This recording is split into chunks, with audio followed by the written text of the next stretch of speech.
Welcome back to another episode of the Marketing Quacks podcast. I'm your host, Ryan Dozer, and if you're new to the show, the mission here is to expose the quacks and gimmicks in the marketing industry while featuring some great marketers and entrepreneurs along the way. On this episode, I'm honored to have on Roberto Blake. Now, Roberto is a YouTuber with currently over 635,000 subscribers, founder of the Awesome Creator Academy, and just a creative entrepreneur in general. So, Roberto, thank you so much for hopping on. Thanks so much for having me, Ryan. Yeah, I think I first came around you maybe 2018, maybe on like a Photoshop tutorial, maybe somewhere around there. So It's been a while. So that was kind of way back in the day. So for those who haven't heard of you, just a really quick intro on who you are and what you're doing. So I'm Roberto Blake. You already introed me as a creative entrepreneur. I'm also the best-selling author of the book, Create Something Awesome, How Creators Are Profiting from Their Passion, the Creator Economy. I've made over 1,700 educational videos on my main YouTube channel. I have been doing content creation for a very, very long time. And I would say that my goal is to help more content creators and creative professionals go full time. Yeah, absolutely. I love that mission. So the oldest video on your main channel is from 16 years ago. I'm seeing right here. So what was that light bulb moment for you to just go all in on YouTube and become a content creator? I'm not sure I ever did go all in because I keep, there's a lot of things I do. I'm writing books now. I do public speaking. I do Awesome Creator Academy where I do my education business and coaching. I've been diversified for so long. I'm not sure you could say I went all in on YouTube. All in as a content creator, I guess would have been the better terminology. Maybe. It's like, I feel like I went all in on the concept of betting on myself yeah, for sure. The real answer. And I think that in some form or fashion, it was just a matter of making that practical. And when I left my traditional workplace, I went directly into freelancing. I was doing content on the side while doing freelancing full time. Content creation, everything that came from it, being online and being a business owner online and everything that came from it, because I was playing in what you would call an economy of scale. It just gave me the ability to have more opportunities than you would have by conventional methods, if that makes sense, to where I was able to build things that had diversified revenue already as a component of them naturally. And I was also exposed to more earning opportunities that would be derived from my skill and my outputs, which is just not something that if you stick with traditional 9-to-5 work, wage work, labor work, you have no access to scale. You have no access to diversification of profiting from your skills multiple times. You have no residual revenue from effort made already once at a time. There's not really compound interest. Trust me, bro. I'm from traditional 9-to-5 corporate America. I understand exactly how that stuff works. So I want to dive into YouTube growth a little bit here and get tactical because this is where you really shine, in my opinion. So if someone were to come to you, Roberto, and you have a couple videos on this topic and say, I want to start a YouTube channel today in 2025, what is some high level, just no BS advice that you would tell them? If you're over 30, don't be an entertainer. You're wasting your time. And that sounds really harsh. And that sounds, how dare you? And you don't know. It's like, in the best case scenario, if you're over 30 and you decide to go into an entertainment niche, for a lot of guys, it would be gaming. Are you really going to sit there in 10, 15 years and be the 45-year-old dude in the gaming space, sharing and occupying a space with 15-year-olds? Are you going to still want to cater to 15 to 25-year-old men that are playing video games when you're 45? And is that really what you want your brand to be? And is there a real pathway for you to get another 10 years after that out of the experience and out of the thing? It's like, it's just kind of unrealistic. I understand that a lot of people want to do that because they enjoy it. It's a hobby. It's a passion. It doesn't play to any of the strengths and experiences that you have at age 30 to go into being a gamer. Guys tend to do it even if they're 30, just because they never got to do it at 20, which was the right time to do it if they were going to do it. Yeah. No, that's some good advice for sure. I mean, there's so many people that just want to do vlogs and day in the life content. It's like that stuff doesn't move the needle. We need to understand that YouTube is the second biggest search engine on the internet behind Google, owned by the same company. And your job, if you want to make money, is to show up and solve problems for certain search queries. That's just the honest truth. Vlogs can, if you go the lifestyle route, particularly, but you'd have to be very specific in going the lifestyle route, whether you're a man or a woman. Let's say you're a man or a woman in your 20s or 30s. You can go vlogs and lifestyle if it's interesting enough and if there's a market for it. If you're doing a family vlog, that makes sense because now you can be people's surrogate family and you can be their sitcom family. There's some room in that, and you have the ability to work with brands at scale in terms of long-term deals and brand ambassadorships. The business model for a family vlog makes sense if you can have enough broad appeal within that market, and if you have a hedge against that market. You have people like Matt and Glory from Slice and Rice.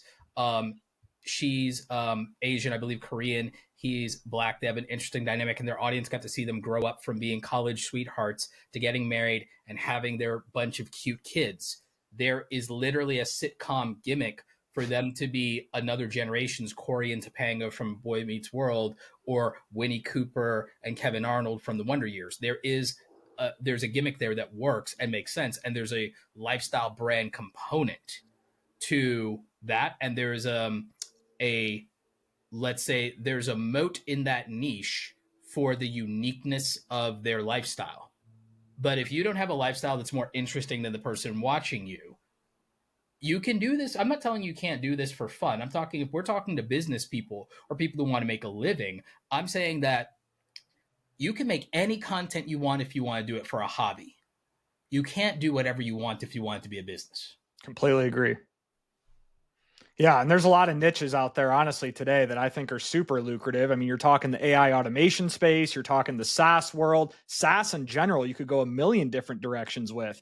But I want to throw some facts at you here that you mentioned in a previous videos. I was kind of watching some of your recent videos. You said that 88% of uploaded videos on YouTube have never reached 1,000 views, and less than 10% of creators have ever hit 10K subscribers. I actually have 17.7K, so I'm in that top 10%, which is really cool to when you think about it like that. So why is the failure rate so high on YouTube? Well, the majority of people competing in YouTube are amateurs. So, number one, in general, failure rates at most things that require any kind of technical skill, require marketing demand, so on and so forth, will have high failure rates. I mean, most things that are not low skill employment have absurdly high failure rates. I mean, the failure rate of people in medical school is absurd. The failure to be a doctor, that'd be absurd. It's not even down to the so-called luck or genetics of being a football player, singer, actor, actress, whatever. It's like, no, even technical things that require skill, where you don't have to win a genetic lottery, have extraordinarily high failure and placement rates.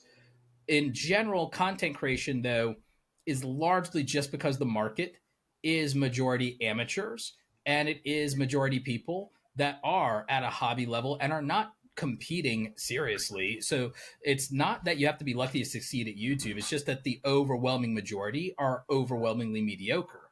And I don't say that cruelly or dismissively. I'm just saying that, again, if the person watching you could just as easily make your content, there's not really much of a point to watching it. Now with AI in the mix too. I mean, you call these the working class creators, if that's the terminology that you use, correct? Yes.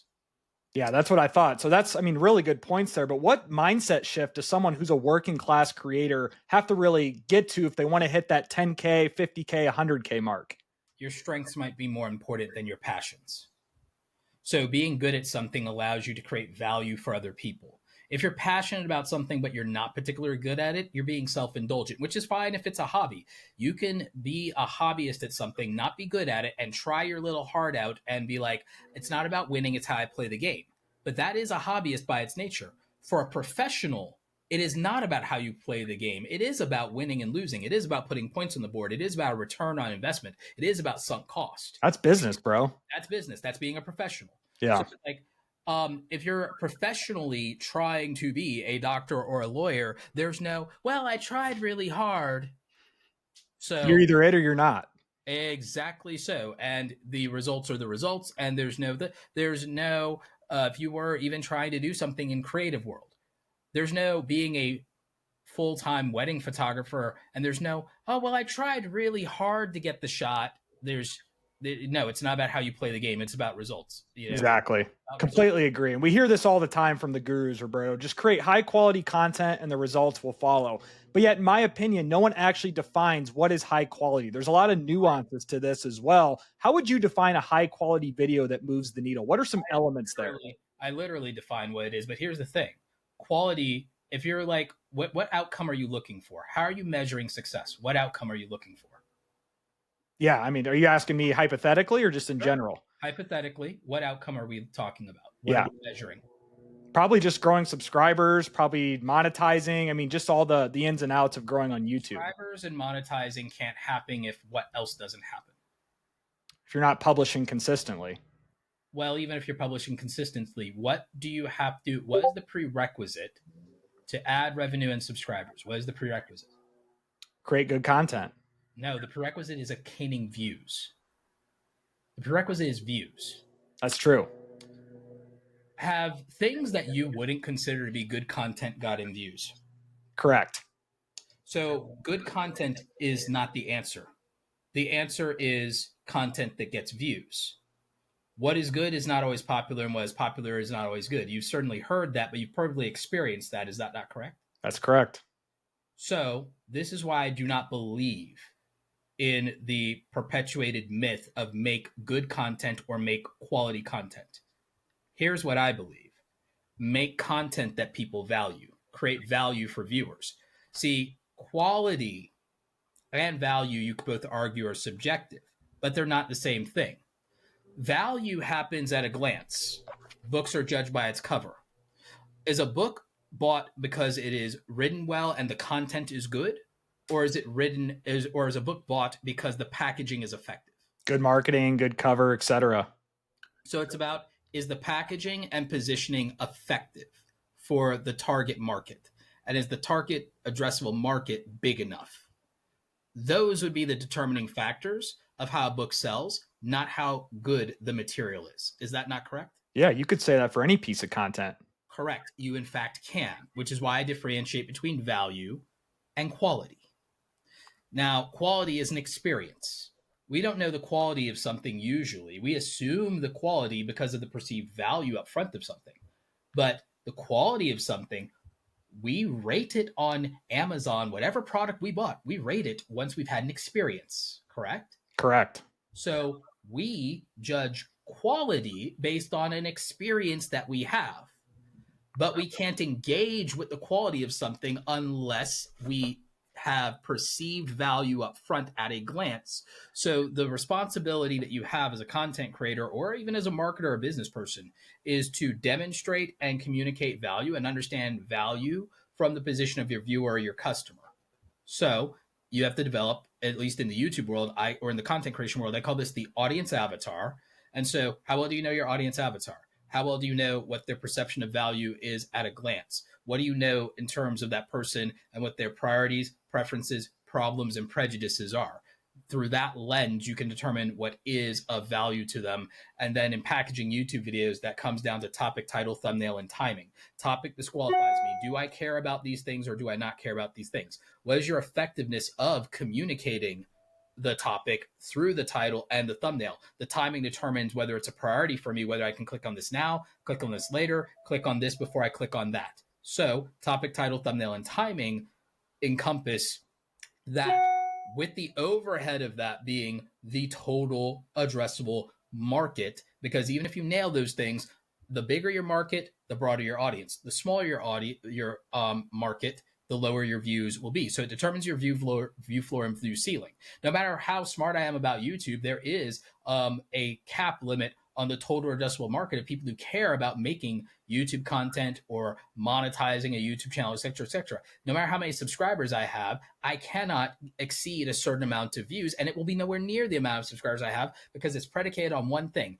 How many people have that problem today, next week, the week after, next month, And how many people know even how to identify that they have that problem? And how well was I communicating and demonstrating that from their point of view and their capacity to perceive it? Which includes, does my title have the right psychological triggers? Does my content in general have the right themes that this person can identify with? Those things, it doesn't matter how well made my video is if it can't accomplish those things, because I can't get the click and I can't get them to experience the video. That was going to be actually my next question, is about what do you think about the packaging of the video versus the actual delivery? From my experience, I've been doing YouTube for a year and a half, built 15K subs in 15 months with zero creativity. I kind of hone my back on that. I have an SEO background, so that actually helped me a lot versus most creators, in my opinion. And I quickly learned that it was title, thumbnail, hook. If you nail down those three, the rest of it comes with experience. That's what I've learned through this whole journey. Yeah, I would say those things make sense, but I would say that determines view outcomes. Quality determines subscribers, and quality builds a threshold for returning viewers. But quality isn't the only thing that determines returning viewers. Theme does too. And not all viewers are created equal either. Not all subscribers are created equal. So, I mean, that's a big distinction too, that a lot of new YouTubers get into this. They think it's all apples to apples. Casual, intentional, loyal. Casual viewers. That's where short form is scale. Short form is scale for casual viewers. They don't care about what content they watch. They just want to consume something. Dopamine. Intentional viewers might search for a video or might intentionally filter what they're choosing to scroll through and click on for regular YouTube viewers. Loyalty viewers also will look and specifically go to a creator's page to see if there's an update, or will tune into a live stream or have notifications on for this. Those are loyalty viewers. They're either loyal to the niche itself or to the individual creator. So you have that intentional viewers, they're topic driven. They might watch 2 videos from you, 3 videos from you, but not every time that you upload, just the ones that are intentionally specific to what they are dealing with at the time. And then you have casual viewers who are just trying to kill time, just trying to fill a void, and they chose to fill it with you. Yeah, absolutely. One of my next questions too is about short form versus long form content. It seems to me anyways that big tech keeps pushing short form down our throat. Now, what are your thoughts about long form versus short form? I'm more bullish on long form. I just think it's better for monetization opportunities. It attracts the right audience who's going to sit through full videos from you. You can repurpose long form with AI and different short form variations. What is your whole take on the short form, I guess, popularity in short form versus long form conversation? You can play to your strengths. Most beginners' strengths would be more aligned to short form because they wouldn't have the ability to compete on long form, because again, they wouldn't have the experience or a background. Most people are on YouTube are entertainers. So are we starting with the dichotomy of entertainers or education base? Yeah, that's a great point. That's a great distinction, because a lot of short form is probably more of the entertainers. I do see some educational stuff, but the long form is definitely geared towards the education component. So which one do you want to pursue? Which audience do you want to pursue? Education. So here's the thing. There's benefit in all formats, even among education, because even people who are intentional, even the highest net worth individual, still scrolls YouTube shorts at some point. And all they get there is junk food. If they got something of value, though, that would stand out and be a differentiator from everything else, and they would be aware of you. If you're not there, you're invisible to them. And if you're not there when they're scrolling and they never come across you, you're also not a priority and you're not in their mind. So it's a missed opportunity to not be there. I'm not saying you have to leverage it as a priority, but it's a missed opportunity. And the thing is, people have a fixation in YouTube with this concept of loyal subscribers, when even if all you made was long form, loyal subscribers don't exist. Even if you literally make videos all about the same thing, 80% of your videos, even if you are getting search traffic, will come from non-subscribers. And in any 90-day period, 50 to 80% will be non-returning viewers. It will be people discovering you for the first time. By the way, not the worst thing in the world, because if you were talking Google SEO, that would be called growth opportunity. You wouldn't care.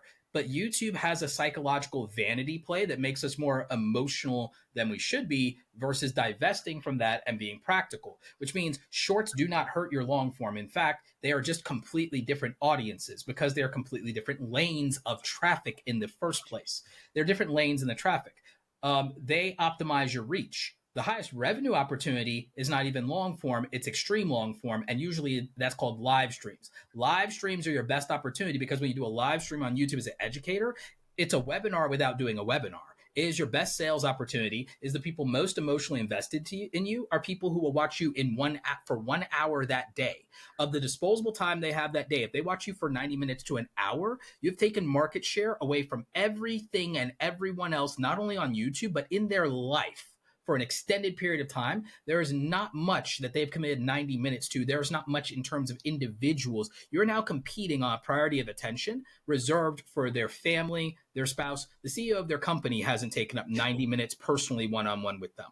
So that's a pretty deep, significant investment. That's your best buyer if they can afford you. If they can afford you, they're the person most likely to buy and invest the largest amount of money.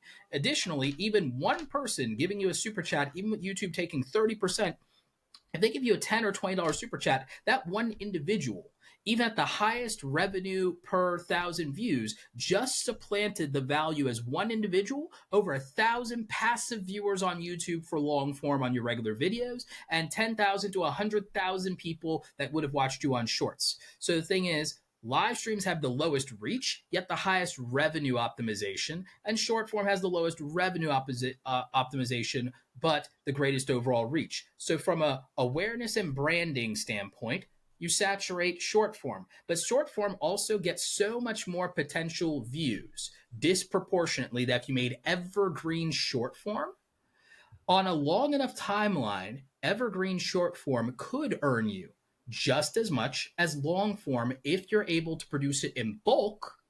Because if you create 3 to 5 short forms that could disproportionately have more reach than one long form, they will even out in terms of the revenue, at least as far as ad revenue, if you cared about that. Yeah. More importantly, all of it should be brand awareness that funnels to your actual business. So there's not nearly a downside. Every short form video you make could promote a subscription model service. And if it has the lowest buy-in is just to your premium content or exclusive content, hey, don't forget to become a member. Like, or just saying that instead of, oh, don't forget to subscribe. Hey, don't forget to become a member for exclusive content. Oh, that's a 2-second pitch at the end of a 60-second video. That's a nothing throwaway thing. Yet, even if you convert, since shorts can get 100 to 1,000 times the reach, if you converted from that, even at 0.1% of the time, because of the reach done long enough consistently, it's a significant driver of revenue for your brand, regardless of ad revenue. In fact, if it wasn't for the YouTube Partner Program and ad revenue, Ryan, no one would differentiate or prioritize which content gets views. They wouldn't care if it wasn't for the Partner Program.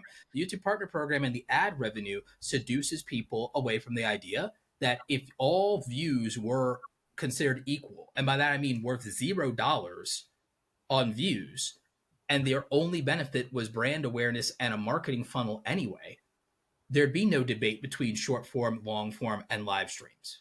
That was going to lead into my next question of monetization. You know, someone who's a new creator that's trying to approach monetization on YouTube, they might be quick to jump to the ad revenue model. But from my experience, right, there are so many different pathways of working people through a funnel, through opt-in guides, upselling a community, whether that's courses, you know, whether that's affiliates, whether that's sponsorships. Talk about your advice on monetization for the newer creators. Through YouTube's partner program, I've done, as of now, roughly $347,000 in YouTube partner program revenue over the years, which sounds really impressive until you calculate that means over the course of 12 years, I would have been better off working at Amazon warehouse. But so why does that matter? That's a great point. Because in affiliate marketing revenue, with just my biggest affiliate partner of all time, I did over $460,000 with my biggest affiliate partner of all time, and another 100,000 with my second biggest affiliate partner of all time. And so if I add up all of the affiliate revenue I've ever done of all time, I would say it's probably in the neighborhood of about maybe 700, 800,000 in affiliate revenue all time. So you have that. Then in terms of Awesome Creator Academy, we don't even sell a $500 course yet. We've mostly done memberships and my one-on-one coaching, and we have some digital download products between $9 and $99. But that over the last 7 years has done over $740,000 in revenue or so. So every one of my major income streams, and then we're not counting brand deal partnerships. Brand deal partnerships have been significant to where I would say it's probably close to $1 million in revenue over a lifetime. So just going off of that, and that none of that is to humble brag, it is to make a point, is that every one of my other major revenue streams that are primarily off-platform revenue streams has earned me more than YouTube Partner Program has By by far. 2 to 3x each. By 2 to 3x each. And so when you do the math on that, it's just not even close. It would mean the YouTube Partner Program represents what, 8 to 12% of anything I've made in my entire lifetime as a content creator. So when I look at it from that perspective, and when I look at the fact that, oh, if I did really well on a YouTube video, sure, can it make me? Have I made $10,000 in ad revenue on a YouTube video before? Yes, without it going viral because I'm in a high RPM niche. But I could make that just as easily in one brand deal or on a recurring basis with a $60,000 a year brand deal contract or a 30,000, 36,000. I just signed a $36,000 a year brand deal contract, brand paid up front. Hell yeah. I can do more in one transaction with a brand than I could with an entire year or two of YouTube AdSense. And even if YouTube AdSense went really well for me and was crushing it at $10,000 a month, which is what everyone's goal is, it would still theoretically just be easier to make that through Awesome Creator Academy with much less effort and much less anxiety to do so. Yeah, that's a one-way path to burnout is chasing ad revenue and chasing views. And also, too, I always tell businesses, you have a whole business on the back end. If you're a SaaS company or if you're just a business, a service business, you can use YouTube as a lead gen machine to funnel your business on the back end. I tell business owners that their goal should be to siphon traffic from YouTube and to just optimize to try to get 10,000 plus in traffic per day if they can. That would be goals because then you could get a certain amount of unique hits per day, which we would love back in the Google website days. And then you just funnel from that because if you funnel even 1% of 10,000 a day to your website, you're to a landing page specifically, well, you're doing really well. And then you only need to convert a certain amount of those leads. And you're doing that every day. You could be, if you have a strong enough buy-in, if you have a $500 to $1,000 buy-in and you're funneling that kind of traffic, you can be closing every day. You could literally just have $1,000 to $1,000 to $3,000 sales days if you only could just get to 10,000 to 30,000 in traffic awareness a day in YouTube. And it doesn't matter whether it's regular videos, live streams, shorts, back catalog. It doesn't matter. It's the cumulative back catalog. If it's driving 10,000 to 30,000 views a day, you have so much human capital investment in just brand awareness there to funnel down over a long tail. Because think about what that is per month. That's 300,000 to a million views per month. And then in terms of unique people, it's probably at least 100,000 to 250,000 or more unique individuals per month. You're reaching 250,000 to 500,000 unique eyeballs per quarter. And you're not going to harness that. You're not going to, if you're doing it well enough, you should be able to harness a significant amount of this to be able to grow an email list substantially, and then that convert and be your strongest conversion. You should be able, in my mind, if you're a business, if you're doing weekly Q&As, weekly town halls, something like that, you're doing deep level engagement, it's completely worth it because now you get to QVC for 90 minutes and you should be able to generate leads or sales by doing that. Whenever I do my live workshops on a weekly basis, I'm able to capture 50 to 100 emails in that 90-minute to 2-hour window. What other 90-minute to 2-hour window gives you 50 to 150 qualified leads for your email list? And we didn't even talk about the conversation of owning versus renting your traffic and working them through a drip sequence. I mean, I don't have time to get through that stuff, but that's a whole other component people aren't even aware of. Yeah, no, your goal, if you're a business owner on YouTube, should be how do I grow my customer database to my first 1,000, 5,000, and then 10,000 customers who have done some paid transaction with me? How do I get that database? How do I, if you're an entertainer, it still matters because you would just use merchandise on Shopify because then you still capture their email. People don't think that entertainers have email lists. Yes, they do if they sell on Shopify to their fans. If they're sharing t-shirts, hats, hoodies on Shopify, they are getting an email contact list. Even an entertainer, if they had any business sense, could exit because if they sell enough merchandise, they have a large email list and they have tens of thousands of people in their customer database. All they have to do is find a company that has a specific CAC and they literally can just sell. So if you're watching this and you're a business owner, you need to be thinking in terms of economy of scale of even on an exit from your brand, okay, how much proprietary content do I now have that I can leverage in an exit? How big is my email? Oh, do I have a 100K email list? Oh, do I have a 10K customer database? Even if the ARR isn't high, don't sell on the ARR, sell on the CAC. And then just use that and use it to get the valuation, even on a personal brand, when you want to do an exit. Yeah, no, that's really good stuff here. I only have time here for a few more questions. I have to ask you about AI, Roberto. We are content creators. AI is, coming into our lives every single day. How is Roberto Blake using AI in his content creation workflows? Clones. I actually have a Hey Gen 11 Labs clone. You can go look at my shorts. It's all over the place. Yeah. So my version of clones is I'm using intellectual codes for nerds out there. If you watch anime, it's Naruto shadow clones. It's that I gain all the knowledge of whatever my clones are doing. My clones are out there. Hey, I mean, even just YouTube content are clones. It's clone videos, like not literal clones with AI. I mean, it's videos of me. So I look at my videos as clones. These are digital assets of me that are using my knowledge, my savvy, my charisma to go out and get Roberto's money today. It's like every video that exists on YouTube or any social media platform has to come back and say, hey, boss, I brought in $5 today. Hey, boss, I brought in $10 today. Hey, boss, I grew the email list today. Hey, boss, I got us some new members in the academy today. Hey, but so I have over 1,000 clones out there in the internet lab, thousands of clones in the internet, just going out there and bringing me new attention, new connections, new leads, new money, new opportunities because I recorded once and profit 100 times, 1,000 times, times 1,000. So scale, again, scale. So they're out there doing work for me. They're farming ad revenue. They're farming new leads. They're doing this. So I went, well, how can I use AI to have even more productive clones? Me. And how can I automate that? And with ChatGPT, I have the paid version of ChatGPT.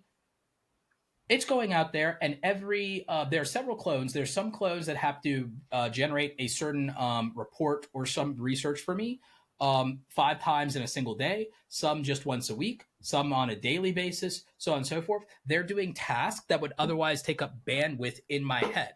I fed several of my clones tasks. I fed them my entire manuscript of my existing book.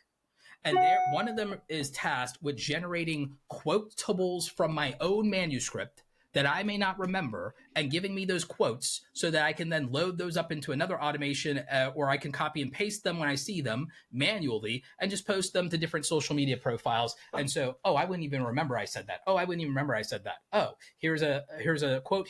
So it's that. There's another one that has my book and it's supposed to scan individual chapters of my book and create listicle topics or list out of that so that I can use those as prompts or copy and paste or generate that. It's supposed to get paragraph samples that I can use, and then it knows my affiliate link for the book and it generates those so that I can copy and paste quotables from my own book, sections from my own book, samples from my own book, and paste them with my affiliate link and generate more book sales and more interest. There's one that is supposed to take all of my previous conversations, and every Monday and Wednesday, it's supposed to provide me theoretical insights and blind spots and ways that I could be growing or advancing my business agenda based on all of our previous conversations. It's supposed to ruminate over those and come back to me just like you would have a savvy employee whose job is to think about biz dev opportunities. So I have a biz dev bot that's just in there thinking about that. I have another one that is saying there with all the programmatics around my audience avatars and thinking about their problems, and all it does is think about their problems and then say, here's hey, here's some resources that would be good to make. Which ones do you like? We could prioritize working on that together.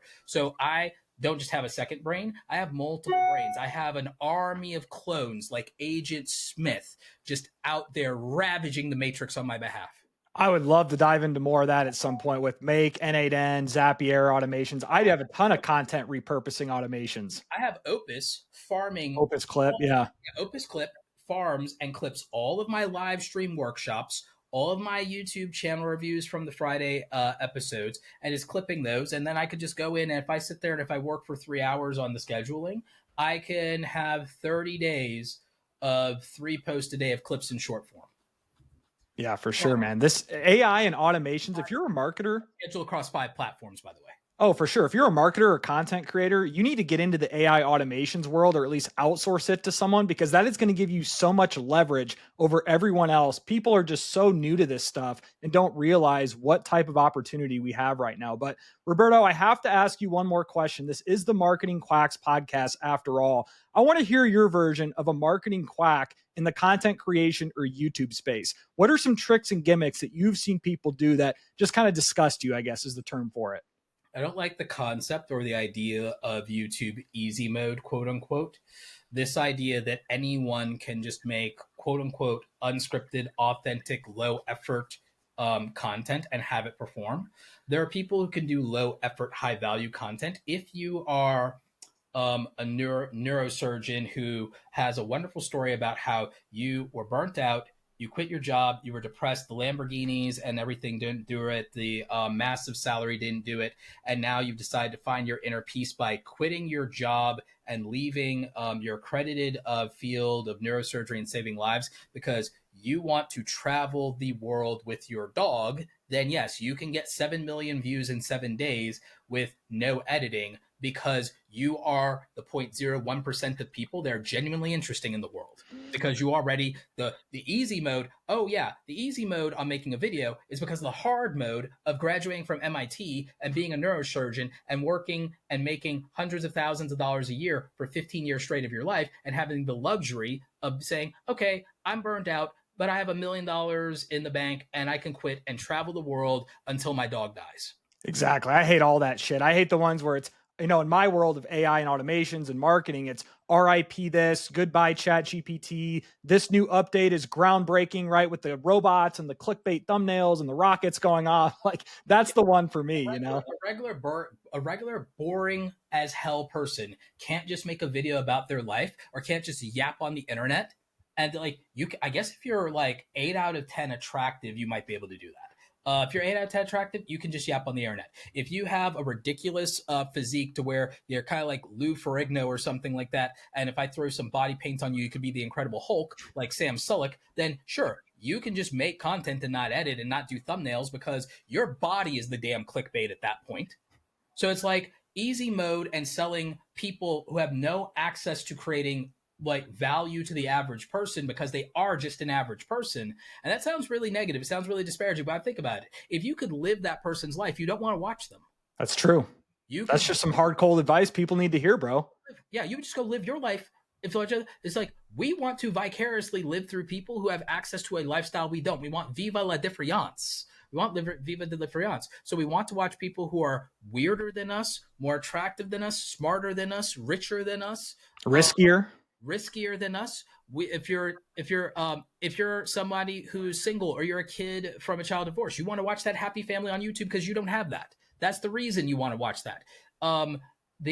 If you have a happy family, you might want to watch a different happy family just because they have some cultural difference than you that you find interesting and quirky. You want to watch Family Matters. If you're living the Wonder Years, maybe you want to watch Family Matters. Yeah. If you're living Family Matters, maybe you want to watch Boy Meets World because Topanga. Like maybe that's the answer. So there needs to be a contrast gap oftentimes for value creation. If there's not a skill gap, there has to be a culture gap, or there has to be a contrast gap. There has to be some gap that exists between you and the viewer.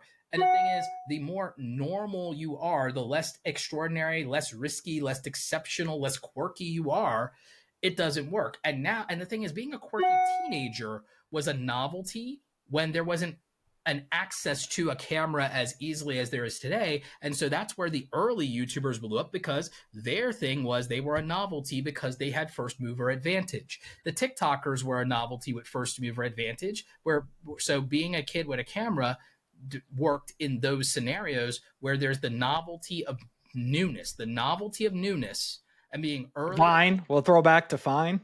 Yeah. Yeah. So like the Snapchat, Vine, TikTok, so the novelty of something being fresh and new allows an opportunity for low effort and even low value things to gain traction that they would not earn in a mature market. In a mature market, that thing that was early, the alphas and the betas, the early products would not win in a mature market. The prototype can win when it's a gimmick and a novelty, and we've never seen this before. Yeah, you just broke down a masterclass in this entire episode, and you bet I'm going to use AI to kind of chop it up and repurpose a bunch of things. So, Roberto, thank you so much for your time. Where can people follow you online to learn more just outside of YouTube? You can find me at Roberto Blake pretty much everywhere. If you want to work with me and you want to see what I have to offer, you can go to www.awesomecreatoracademy.com. We'd love to have you in the Academy Pro group, or you can choose to work with me one-on-one, or you could look through, browse our offers on various digital products, see if there's anything there that fits for you. You could also check out my book, Create Something Awesome, available on Amazon, Barnes & Noble, Target, and wherever books are sold. I saw you're doing those channel reviews too. I think I'm actually going to do that here today or tomorrow and book one of those for you to analyze my channel. So that's a really good one. You should just do a 90-minute call with me instead of a good idea. Instead of a mere channel review. You are someone who qualifies because you are yourself a business owner. You're an SEO guy. You're tech savvy. You should just do a 90-minute call with me. And those 9-minute strategy calls would be better for someone of your caliber. I made the channel reviews accessible to people who may be skeptical about coaching. That's a good point. So be a working class creator with limited capital. You're someone who I know can 10x or 100x whatever I give you. So you're probably better off with a deeper dive. Yeah, I'll have to do that for sure. Roberto, thank you so much for hopping on. It's been an honor. Thanks to everyone for listening to this episode of the Marketing Quacks podcast. Be sure to tune in again next time.